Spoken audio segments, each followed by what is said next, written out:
గుంటూరులో బస్సు ఎక్కి విజయవాడ అయితే వచ్చేసా. లాస్ట్ బస్ అవుతుంది కదా అని చెప్పి అది కాస్త వెళ్ళిపోయింది. మళ్ళీ నాకు ఏ ట్రాన్స్పోర్ట్ లేకుండా ఉంటే సరే అని చెప్పేసి ట్రైన్ ఉందని చెప్పి ట్రైన్ చూస్తే విశాఖ అయితే దొరికిందనమాట. ఆ విశాఖ జనరల్లో ఎక్కాను. అసలు మామూలుగా మనం టికెట్ తీసుకుని స్లీపర్లో ఎక్కేసి ఫైన్ కట్టేసి వెళ్ళిపోవచ్చు.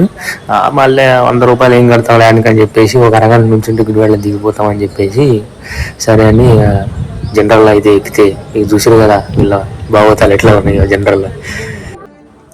వాష్రూమ్కి పోవాలంటే ఉంటుంది, ఎంత ఇబ్బంది పడాలి. ఇక మగవాళ్ళు అంటే ఎట్లా పట్ల పోతారు జెంట్స్, లేడీస్ అయితే మరీ ఇబ్బంది పడతారు అనమాట. చాలా అసలు స్పేస్ లేకుండా ఉండి కిందే పడుకున్నారు అందరూ.